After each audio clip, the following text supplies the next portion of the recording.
Assalomu alaykum kanalimiz obunachilari.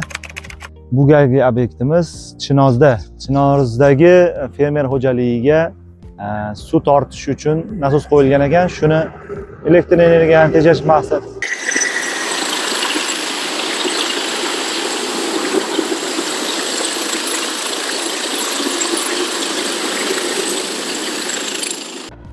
video montaj jarayoniga poyez xalaqit qoldi, uzr endi.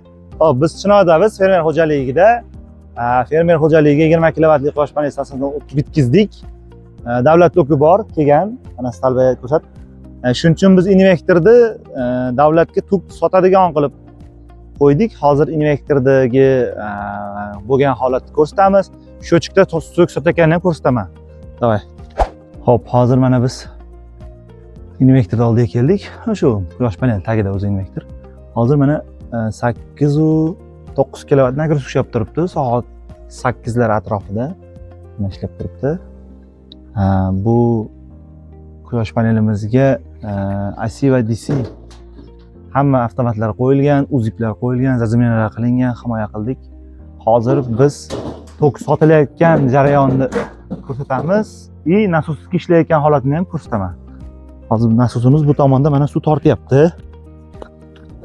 Suv mana shu pastdan 7,5 kilovatlik nasos qo'yilgan, mana suv chiqyapti hozir.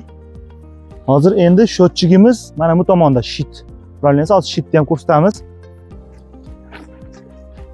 Hozir mana biz shit oldiga kelyapmiz. Hop, shitimiz dalada joylashgan. Va bu shitimizda mana bitta 7,5 kilovatlik nasosimiz bor. Shotchigimiz bor. Mana hozir shotchik uje 7,5 bo'lgani uchun tok sotyapman.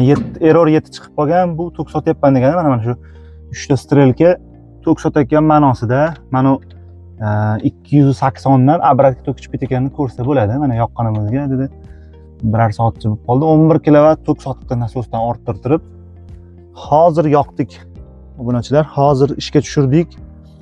Kimga shunaqa xizmatlar kerak bo'lsa, fermerlar bizga aloqaga chiqaverasizlar. Qanaqa qilib o'rnatish, hamma ma'lumot beraman. Pastdagi nomerlarga aloqaga chiqamiz. Rahmat, sog' bo'lasizlar.